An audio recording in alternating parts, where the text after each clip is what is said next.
Ignition sequence starts.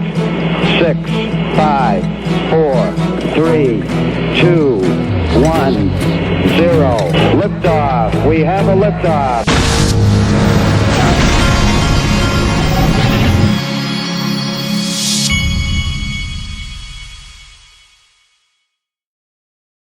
Hey everybody, this is the Digital Asset Investor, and I'm getting started as early as possible this morning. I got something to do, but I wanted to start here. During this entire bear market, you saw the crypto prices. This number, you saw the market cap. It was kind of sitting around $1 trillion, even for a lot of the bear market, and you can kind of tell now things are starting to move. We saw Bitcoin make a move this week, and then as always happens, a lot of the altcoins start to follow. XRP hasn't done anything crazy yet, but you're seeing like Solana. Solana, I would call that the most VC pumped, narrative pumped coin on the planet, or one of them. And then Cardano, who I don't consider that, is going up a lot right now. I'm watching these two. And now remember, out of all of these, there's only one that has legal clarity in the United States of America. All the others, every single one of them, live under threat of a potential lawsuit. Think about that one. So, and one of the themes of this video is there's a lot of misdirection that's going on right now. And so I'm gonna point that out. And I'm also gonna point out that for me, I'm going to kind of go over how I think. Now, here's what's about to happen if it's not already happening, and it seems like it always happens over Christmas or the holidays. What's about to happen is now is the time that all your friends and family who thought that you had made a mistake by getting into crypto, they're going to all want to start buying it. They're going to all be coming to you and asking, "Oh, hey, your digital assets are doing good. I see Bitcoin's up. Should I buy some?" That's what you're going to start hearing. That is the exact opposite of the way I invest. Now is not the time to buy crypto for me. Now's the time to go and buy other things that are still not being paid attention to. But I love the fact that my crypto is going up, and that's a good thing. So here's what your return rates are right now. If you see anything in this upper list right here in the last 30 days, the one I would be watching would be XRP, because it's one of the ones that hasn't made its move yet, and they all take a turn when we get to this place. I just really wanted to just show you that. But on the year, XRP's up 65%.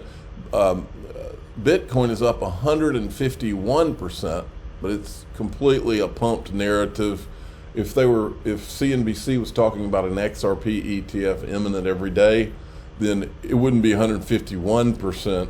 It would probably be 1,000%, because it's the only one with legal clarity. But this is all, again, misdirection, folks. I'm telling you. All right, so, but this is what some of the chart guys are seeing for XRP. Golden Cross confirmed for XRP. Historic patterns show potential fireworks in the XRP chart. 2017, 700% surge and a brief correction, and soaring 60,000% in 12 months. I was there, folks. 2020, 40% dip, following by jaw-dropping 1,000% rise. I was there, folks. Reminder, in 2017, when XRP soared 60,000% in 12 months, from $0.006 to $303.84, that was directly after this golden cross confirmation on the 4-day. What's your 2024 price target for XRP? It would not shock me if XRP did a 10 to 20 bucks, even without the real utility switch being flipped on. Now, as we know, Elizabeth Warren and Jamie Dimon started their anti-crypto, anti-Bitcoin marketing program in the last couple of days. I corrected Senator Warren in a video, which I will show you, but Mike Novogratz has now parted ways with Jamie Dimon. Let's go straight to the Jamie Dimon of it all. You watched that. You heard him say that, and you thought what to yourself? He keeps doubling down and he keeps being wrong. What surprises me is so many of Jamie's clients, right? Some of the wealthiest guys in America, Abby Johnson at Fidelity, Jeff Yass, Stan Druckenmiller, Ray Dalio, big investors all believe that Bitcoin is a store of value. We see it in our client base. Our trading desk has been busy with hedge funds buying. We see it in institutions buying. And so I don't know where Jamie gets off thinking that he's smarter than all those guys. It's not about being smart. It's that Jamie is behind the scenes talking to the regulators and has them in his pocket who are going to make all kinds of decisions, and that's supposedly legal. That's not considered insider trading. That's insider trading on steroids. That ought to be much more legal than insider trading. To know what the regulators are going to do and not do, and be meeting with them, to me. He's also spoken out against carried interest, and most of his clients happen to be beneficiaries of that and enjoy that and think it's a great idea as well. So, carried interest is kind of tax policy of it all. You get you get the point. Now, so Elizabeth Warren had to do her, squawk box, and CNBC gladly have these propagandists on to run their narrative, their anti-American people narrative. So I decided that I would correct, since Elizabeth Warren has now decided that she's on Jamie Dimon's team, I wanted to make sure everybody understood what that team was. So I took her interview with CNBC, with Squawk Box, Andrew Ross Sorkin, who's part of the problem, and I decided I would mesh that with a lot of truth. In fact, let's do a little refresh. I'd love to see how many times this thing has been viewed. 64, wait a minute. That's not mine. Hold on. This is mine. I wanted to show you this. The actual interview with Elizabeth Warren has been viewed, the interview that's just her propaganda has been viewed 64,000 times. My version, where I add the truth to it, has been viewed almost 80,000. And so that makes what I said even more telling. Hi, Senator Warren, I fixed it. Truth is contagious. You should try it sometime. The video, the interview with him dropped from CNBC in the morning, and then mine, I didn't do mine until yesterday evening, and it's still gotten more views than theirs because Americans know the truth when they see it. I'm so curious what was going through your mind when you heard Jamie Dimon's response. Look, when Jamie Dimon and I are in exactly the same place, it's because we have a serious problem in this country. JP Morgan says it has reached an agreement in principle to settle the Jeffrey Epstein sex predator litigation with the U.S. Virgin Islands with a payout of $75 million. The settlement ends a bruising episode in which each side accused the other of enabling Jeffrey Epstein's abuses and led to a series of embarrassing disclosures of relationships that high-ranking bank officials at the time had with Epstein himself, including one former executive who frequented Epstein's private island. And that is a part of the financial system is being used by terrorists, by drug traffickers, by rogue nations in order to launder money, move money through the system and finance their illegal activities. Investigators in Philadelphia are searching a cargo ship captured in what's being called one of the biggest drug busts in U.S. history. Some 17 tons of cocaine has been recovered, worth more than $1 billion on the street. Officials tell CBS News there might be another 30 tons on board on top of what they've already found.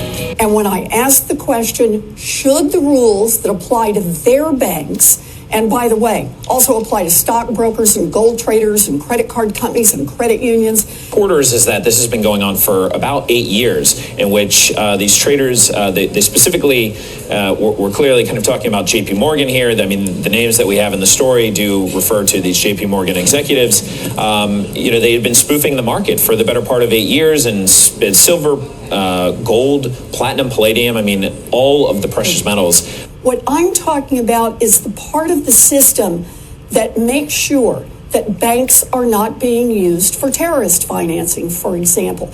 The nation's biggest bank is facing a $13 billion fine this morning for its role in the mortgage meltdown. JP Morgan Chase negotiated the tentative settlement on civil charges with the Justice Department. The deal does not end a criminal probe, and it could set a new standard in cracking down on bank behavior. There's a new threat out there. It's crypto, and it is being used for terrorist financing. It is being used for drug trafficking. JP Morgan Chase has agreed to settle fraud charges for its role in the financial crisis. Under this settlement, the bank will now pay $154 million, just shy of that, which is actually less than what it earns in 1 week. The SEC says the company misled customers about risky mortgage investments. Last year, Goldman Sachs paid $550 million to settle similar charges. North Korea is using it to pay for about half of its nuclear weapons program. We can't allow that to continue. JP Morgan, Barclays, Citigroup are amongst 5 banks fined a combined total of 1.07 billion euros by European Union regulators for taking part in 2 cartels in the spot foreign exchange market for 11 currencies. Well, you know, we have something called the Bank Secrecy Act, which is how banks are required to monitor certain kinds of transactions that go through the system. It was written in the 1970s, following 9/11.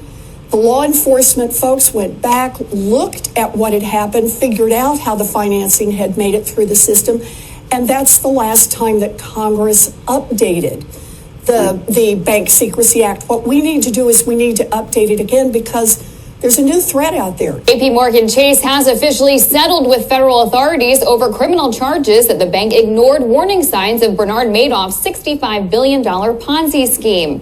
The bank will pay $1.7 billion to settle the claims, which authorities say is the largest bank forfeiture in history and the largest penalty by the Department of Justice for a Bank Secrecy Act violation. That act requires banks to alert authorities about any suspicious activity. Yeah, so, I'm so curious. The point on that last one is she's talking about how we need to update the Bank Secrecy Act. Well, what good is it? What good is the Bank Secrecy Act if JP Morgan gets to violate it at will and they just pay a fine that's probably much less than what they actually made by violating it? Why upgrade it? If the largest bank in the world, and she basically wants us to have a consolidation of a handful of banks, that way people like her can control the people.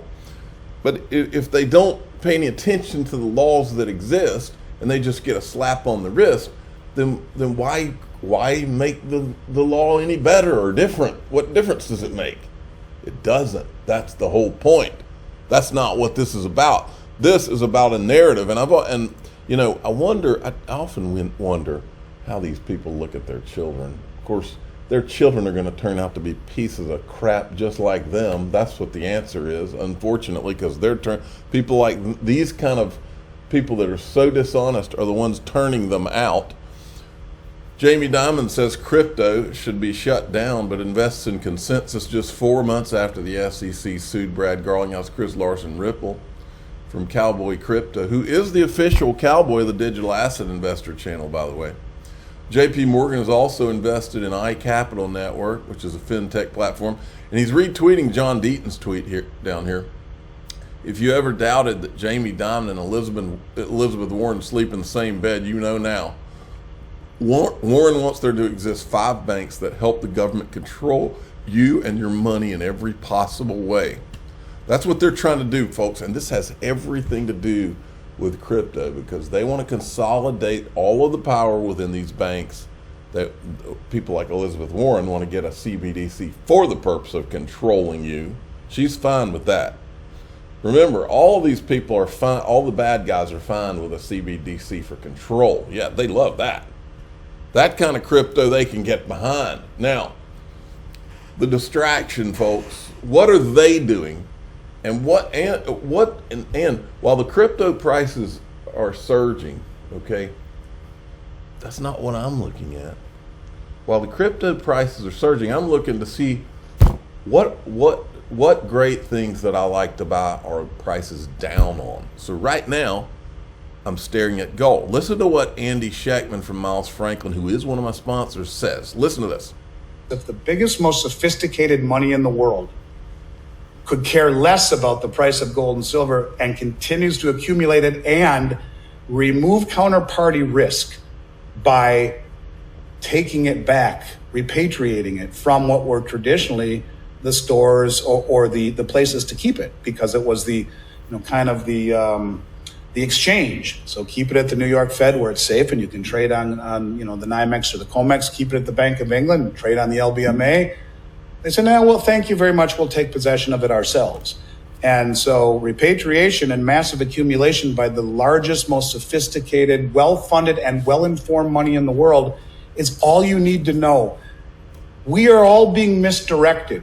Misdirection is a very popular theme in finance, in business, in anything where there's an opponent or a competition. The idea is to misdirect. I don't care if it's sports or chess or business or finance or law, you misdirect your opponent. That's exactly what is happening here. The rest of the world is trying to de-dollarize and accumulate hard assets using the Western paper leverage to misdirect and to quietly enter that space without paying an arm and a leg, because if everyone knew what the playbook was, everyone would run, they'd be crowded out of the trade, the price would go up, everything would disappear. But instead, if you can create a perception of reality with leverage and misdirect, like the book, The Art of War. Exactly. See, folks, I've always felt like the whole Bitcoin, Ethereum thing, a lot of that's a misdirection. So I've focused a lot on what made sense. My dad told me, my father, who is the official father of the Digital Asset Investor channel, he told me my whole life, he said, I always made money on investing in things with my gut, things that made sense. Anytime it was somebody just telling me, if it made sense, I always did well. What makes sense? Here's what makes sense. What makes sense is, why are you doing a Bitcoin ETF? XRP is the only digital asset with legal clarity. Why aren't you doing an XRP ETF? Well, that makes sense. Well, that's why, for me, Bitcoin has always felt like misdirection, because it doesn't work. What makes sense is XRP, because it's always worked. I haven't had to wait for 6 confirmations that could take an hour or two. It just went through in 3 seconds. I didn't have to think about it. It was cheap. There was nothing to it. It makes sense because it works. Always has worked. It was created to be a better Bitcoin. It worked. What makes sense? It never made any sense to me, this idea that they were trying to say, the Bitcoiners, this drop gold. Gold's God's money. That doesn't make sense. What makes sense is somebody wants you to look away from gold at Bitcoin while they accumulate the gold, which is exactly what the central banks are doing. That's why Miles Franklin is my sponsor. So what makes sense, I bought a gold Buffalo 1 ounce a couple of weeks ago. I'm about to buy another one. Miles Franklin Precious Metals. Use code DAI Gold. They're my sponsor. info@milesfranklin.com. Their phone number is 952-929-7006. This is how you get the best pricing. Now, in the member group today, we're going to be talking about the most dangerous man in media. The man who has been censored more than anybody on the planet. The man that everybody said was a conspiracy theorist. And in the last, really, year or two, this man has been proven to be right more than just about anybody I've listened to in my life. And for that reason, some of the more recent people in media that are now taking him a lot more seriously. And in DAIXRP.com, which is my member group, that's what we're going to be talking about. And also in the member group, I started a Telegram, and it's gotten pretty huge. And here's the other thing. I've already talked to Brad Combs, and I believe in the next week or so, he's going to announce, week or two or something like that, he's going to announce XRP Las Vegas 2024. My members will be getting a discount in the group. Only members. It's DAIXRP.com, and here we go. Oh, I'm the digital asset investor. I'm not an investment advisor. This is for entertainment purposes only. Please subscribe, hit the like button, tell your friends and family. DAIXRP.com. There you go.